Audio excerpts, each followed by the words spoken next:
Hello students, आज के हमारे इस वीडियो में हम संसाधन भूगोल से जल संसाधन के टॉपिक को डिस्कस करेंगे, यानी वाटर रिसोर्सेज के बारे में जानेंगे।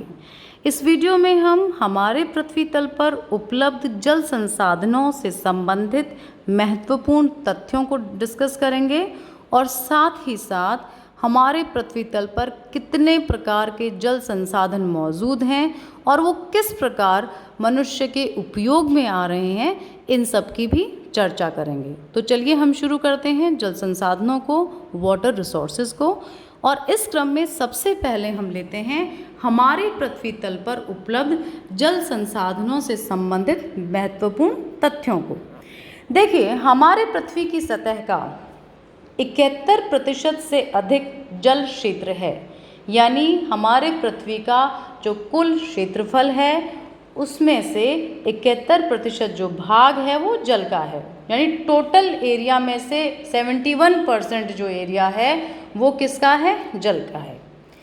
दूसरा महत्वपूर्ण तथ्य जो है वो ये है कि जल का 97% भाग खारे जल के रूप में सागरों में उपलब्ध है, यानी हमारे पृथ्वी तल पर जो कुल जल उपलब्ध है उसका 97% भाग, 97% जो भाग है वो खारे जल के रूप में सागरों व महासागरों में उपलब्ध है।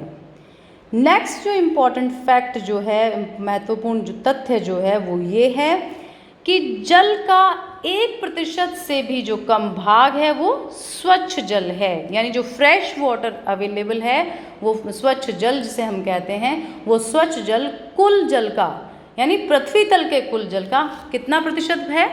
ये मात्र 1% है। चौथा महत्वपूर्ण तथ्य जो है वो ये है कि जल का 2% भाग हिम के रूप में है, यानी पृथ्वी तल पर जो कुल जल उपलब्ध है उसका 2% भाग हमें जमी हुई बर्फ के रूप में देखने को मिलता है। नेक्स्ट जो इम्पोर्टेंट फैक्ट है, महत्वपूर्ण जो तथ्य है वो ये है कि जल का 0.63% भाग सतह के नीचे भौम जल के रूप में है, यानी भौम जल क्या होता है? भूमिगत जल।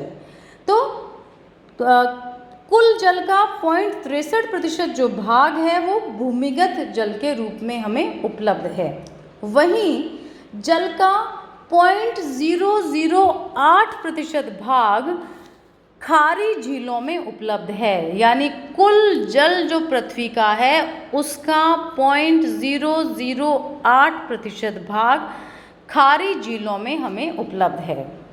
और जल का 0.009% भाग मीठे पानी की झीलों में उपलब्ध है, यानी वही कुल जल का 0.009 जो प्रतिशत भाग है वो मीठे पानी की झीलों में है। और जल का 0.003% या 0.003% भाग नदियों, वायुमंडल तथा मृदा जल के रूप में उपलब्ध है। तो देखिए, इससे क्या स्पष्ट होता है? ये जो हमने तथ्य डिस्कस किए हैं इनको एक बार हम शॉर्ट में वापस कर लेते हैं। देखिए, पृथ्वी का जो सतह है, यानी पृथ्वी का जो कुल क्षेत्र है उसमें 71%, 71% भाग पर जल है। क्लियर? दूसरा, पृथ्वी का जो कुल जल है, यानी पृथ्वी के कुल जल की मात्रा का 97% भाग, 97% भाग जो है वो खारे जल के रूप में सागरों में उपलब्ध है। और अगर हम स्वच्छ जल की बात करें तो ये कुल जल का 1% से भी कम भाग है।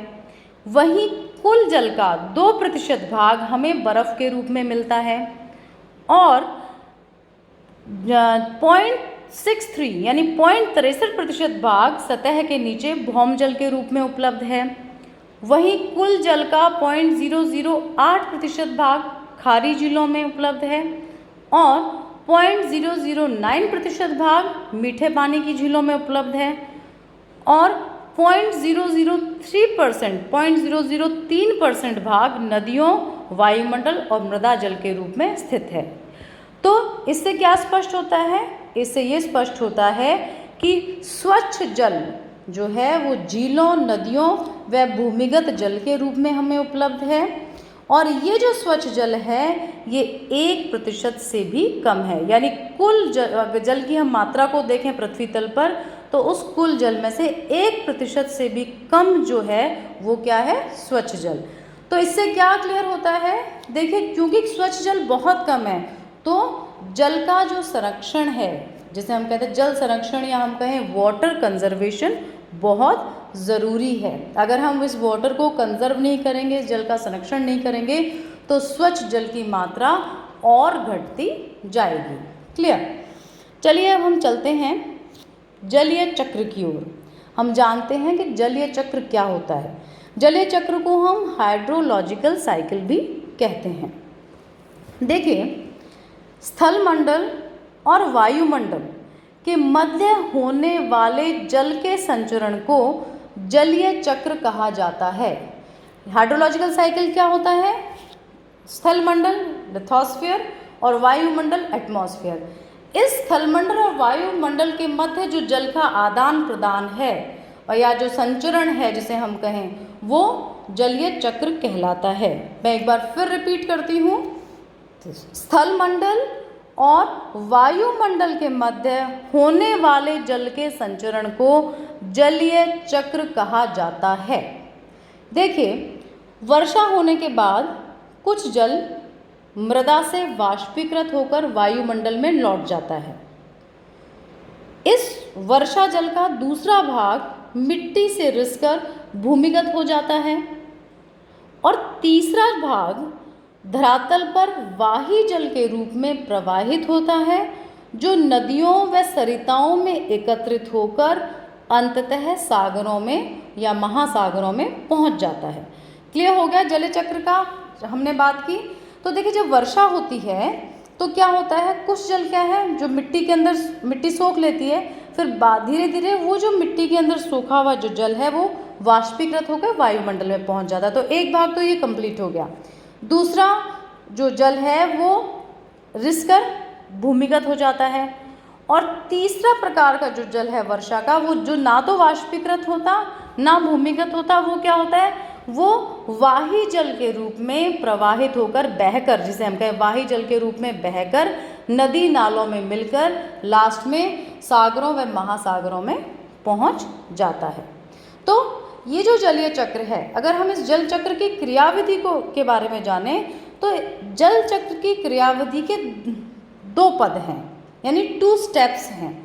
पहला है इवेपोरेशन और दूसरा है प्रेसिपिटेशन।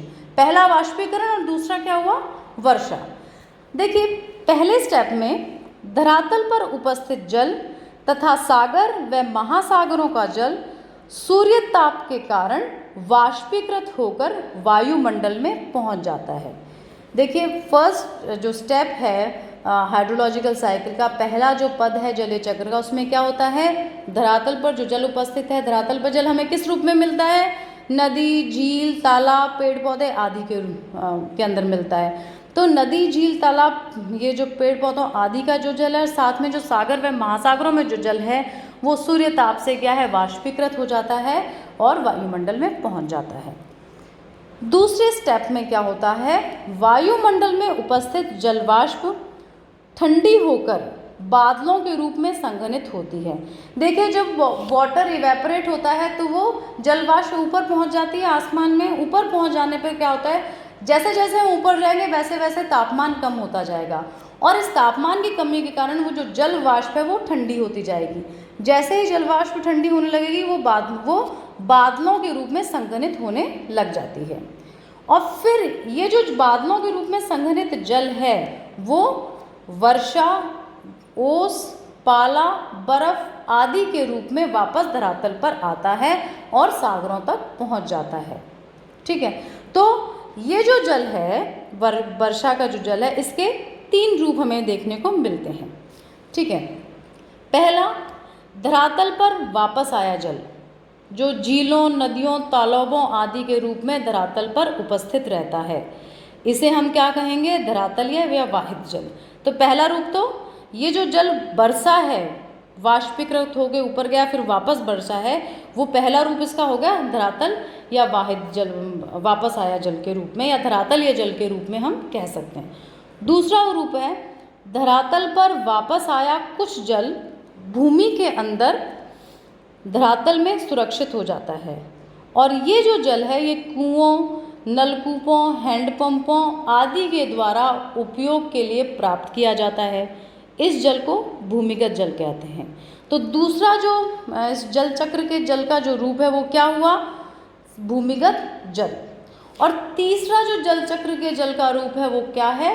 जो जल सागरों में एकत्रित और होता है वो सागरीय जल कहलाता है।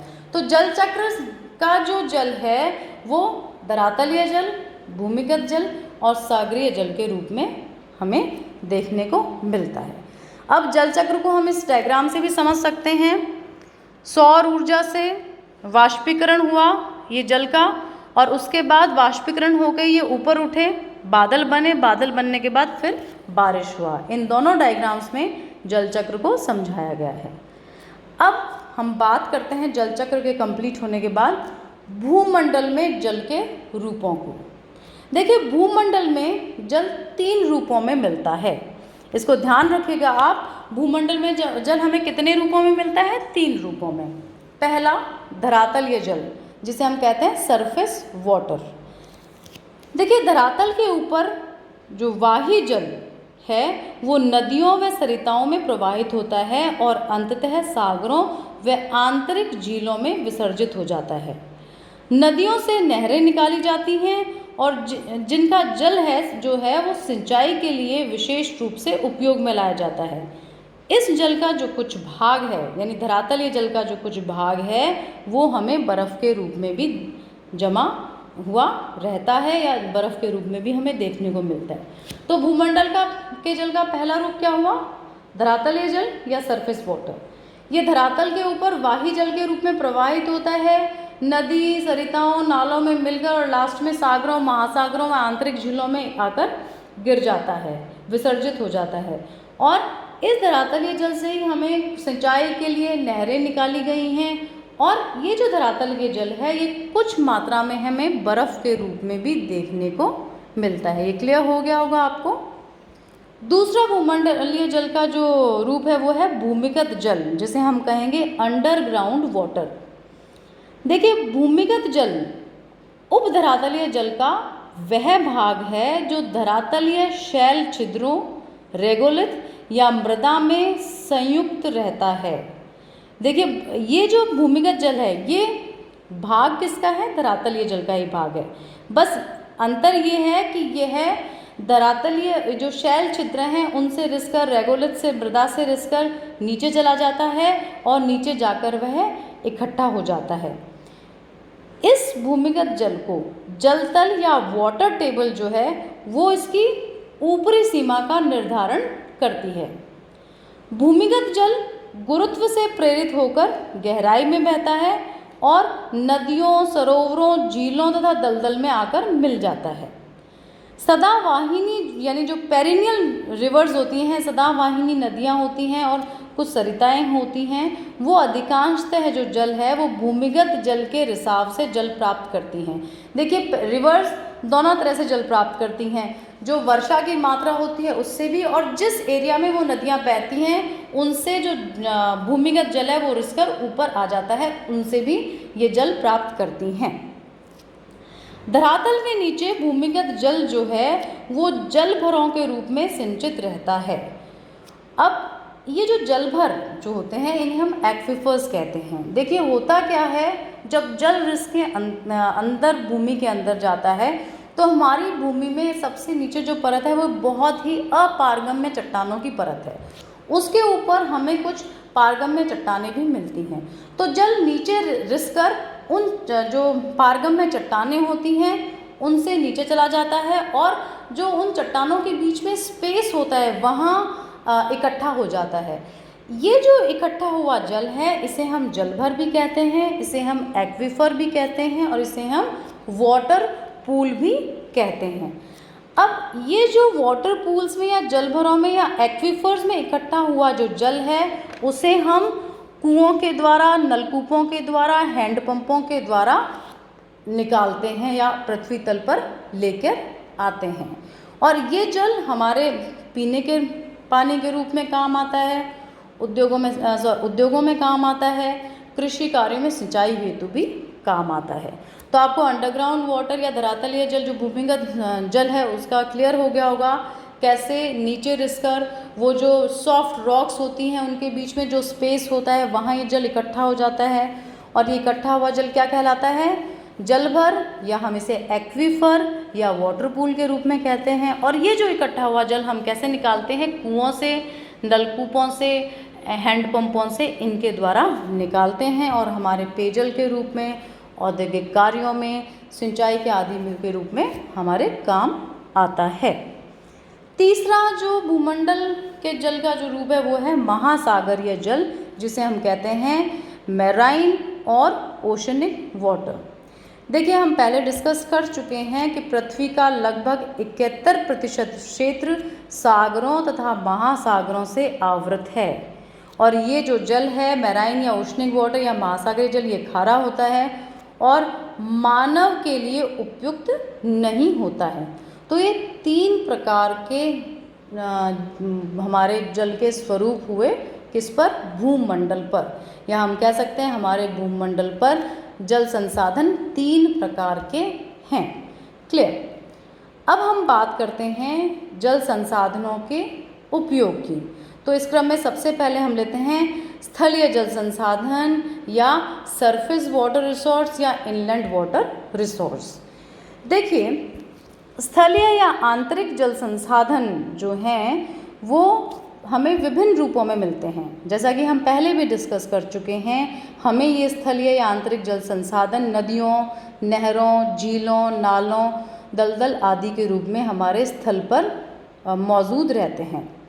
स्थलीय जल संसाधनों के द्वारा ही देखिए स्थलाकृतियों के उच्चावच, ढालों और समतल मैदानों का निर्माण होता है। यानी हमारी भूमि की जो स्थलाकृतियाँ हैं विभिन्न प्रकार की, वो इन स्थलीय जल संसाधनों के द्वारा बनाई जाती हैं। भूमि का जो ढाल है, जो समतल मैदानी भाग है, इन सब का जो निर्माण है इन्हीं स्थलीय जल संसाधनों के द्वारा होता है। साथ ही हमारे पृथ्वी पर जो मिट्टी का निर्माण है वो भी इन स्थलीय जल संसाधनों से होता है।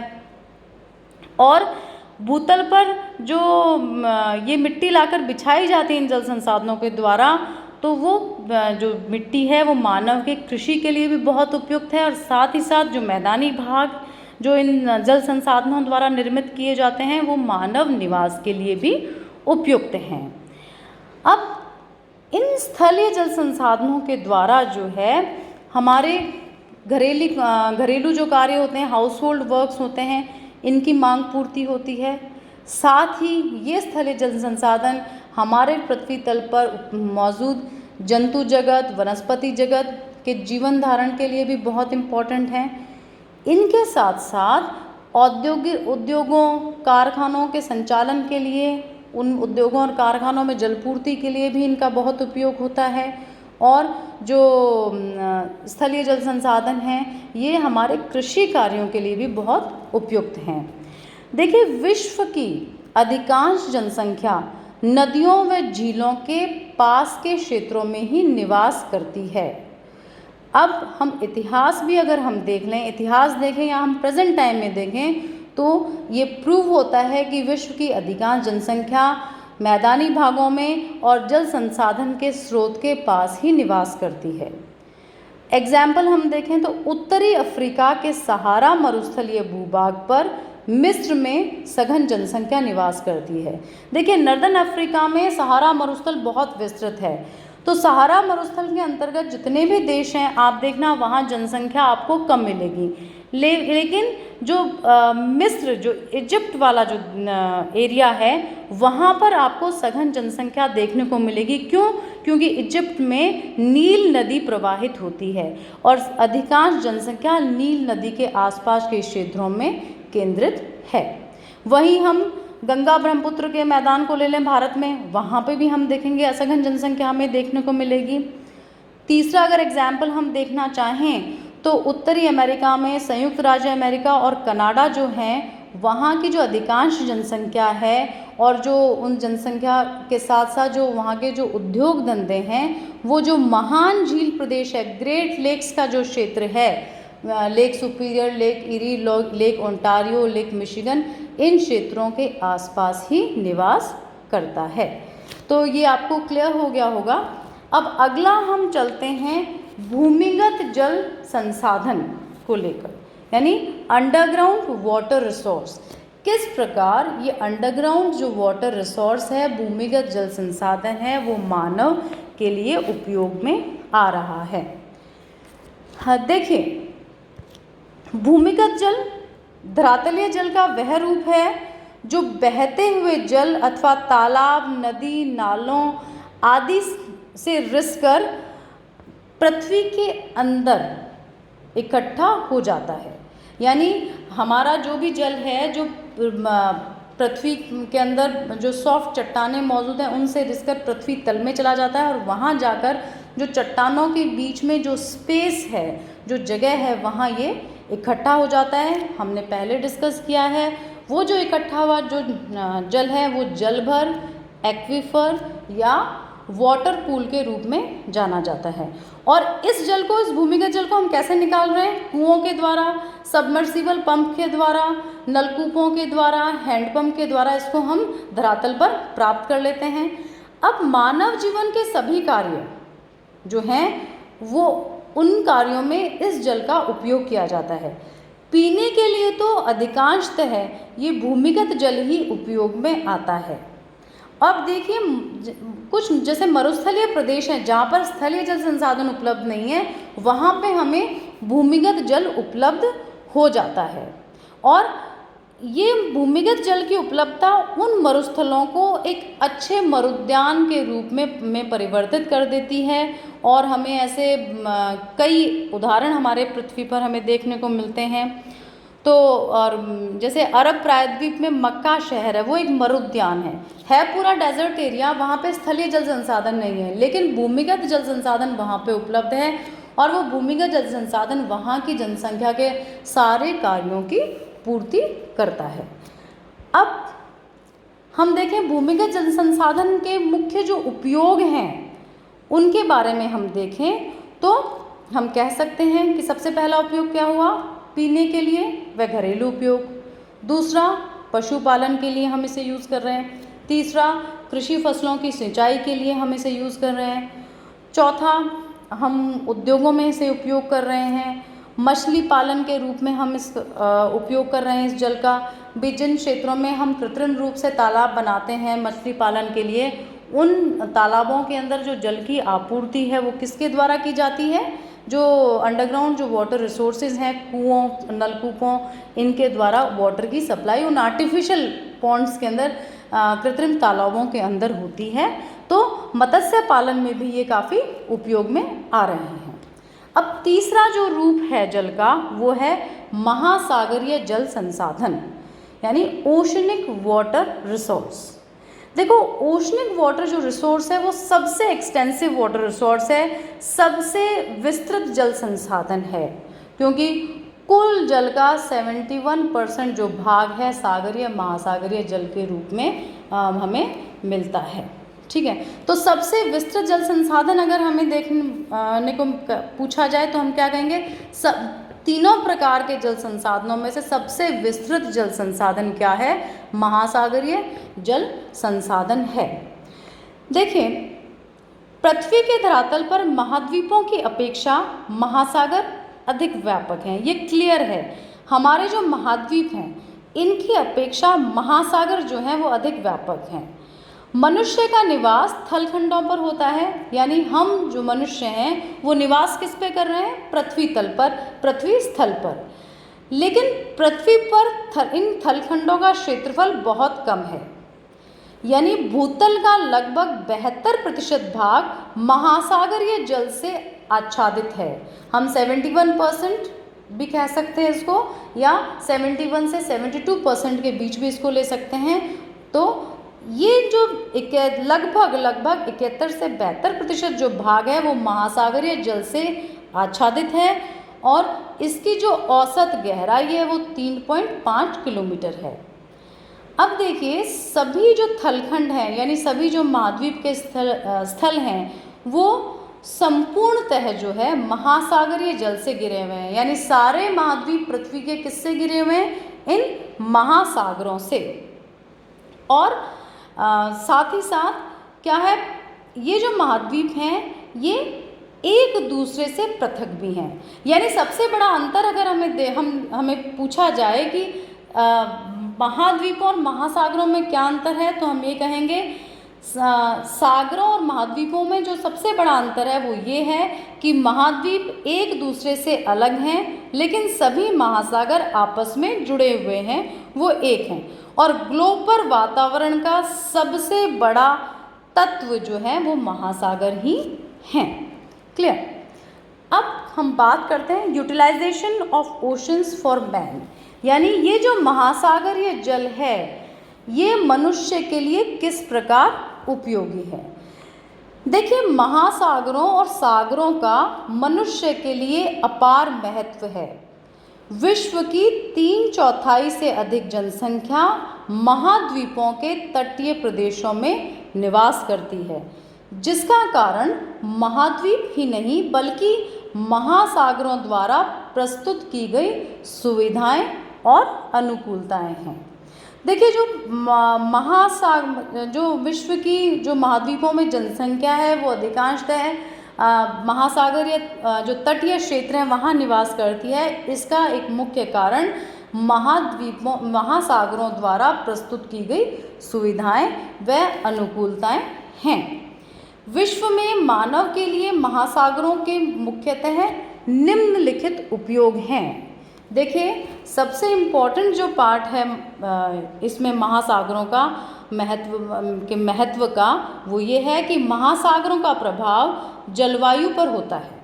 ठीक है, इसके द्वारा ये मानव की सबसे बड़ी सेवा करते हैं। यानी जहाँ जो कोस्टल एरियाज़ हैं वहाँ महासागरीय धाराओं के कारण जो तापमान है वो बहुत ही बैलेंस्ड रहता है। ठीक है, और ये जो बैलेंस तापमान है वो मनुष्य के लिए बहुत उपयोगी है। वहीं महाद्वीपों पर वर्षा का मूल स्रोत भी महासागर हैं, तो पानी की उपलब्धता भी वो अच्छी करवा देते हैं। तो दोनों ही फायदे मनुष्य को इससे होते हैं। एक तो तापमान अनुकूल रहता है, तो मानव जीवन के लिए अनुकूलतम दशाएं रहती हैं, और साथ ही वर्षा का मुख्य स्रोत जो है वो भी महासागर हैं। दूसरा, महासागरों की समीपता मानव के स्वास्थ्य के लिए अनुकूल है। क्यों? क्योंकि वहाँ पर जलवायु दशाएं जो हैं वो अनुकूल रहती हैं, इसी कारण मानव का स्वास्थ्य है वो भी अच्छा रहता है।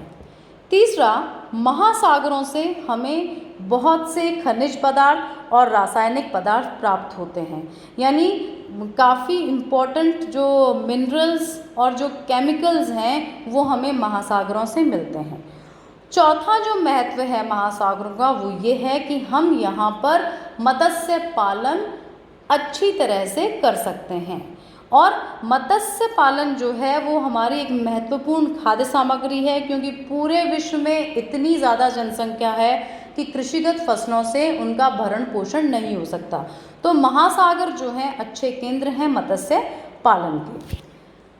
अगला जो महत्व है वो ये है कि महासागर जो हैं वो व्यापारिक परिवहन के लिए बहुत इम्पॉर्टेंट हैं, बहुत महत्वपूर्ण हैं। अंतर्राष्ट्रीय परिवहन जो है वो उसका 98% भाग महासागरों से होता है। यानी जितना भी हमारा इंटरनेशनल ट्रेड है वो ट्रेड पूरा का पूरा महासागरों द्वारा ही होता है, सागरीय रूटों द्वारा ही होता है, सी रूट्स के द्वारा ही होता है।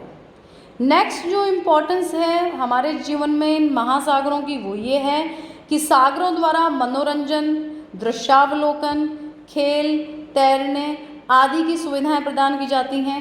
तो देखिए, ह्यूमन एंटरटेनमेंट, मानव का जो मनोरंजन है वो भी उसके मानसिक स्वास्थ्य के लिए, उसके शारीरिक स्वास्थ्य के लिए बहुत ज़रूरी है।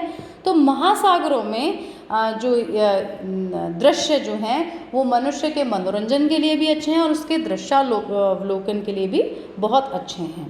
फिर महासागर संभावित विभव ऊर्जा के भंडार हैं। लहरों और ज्वार भाटों से उद्योगों को चलाने के लिए शक्ति उत्पन्न की जा सकती है। यानी महासागर जो हैं तो महासागरीय धाराएं और जो ज्वार व भाटे हैं उनके द्वारा हम ऊर्जा का उत्पादन कर सकते हैं और ऊर्जा की कारखानों में, घरों में पूर्ति भी हम कर सकते हैं। साथ ही साथ जो महासागर हैं उनका मानवीय सभ्यता पर गहरा प्रभाव पड़ा है। तो अगर हम देखें तो महासागर जो हैं उनका जल खारा है, ये हमें पता है, हमारे मानव के उपयोग के लिए नहीं है, लेकिन फिर भी मानव जीवन में महासागरों की भी, महासागरीय जल की भी और महासागरों की भी अपनी एक विशेष महत्व है, महत्ता है। तो हमारे जो जल संसाधन हैं विश्व के, इनके बारे में आपको समझ में आ गया होगा, मैं आशा करती हूँ। Thank you.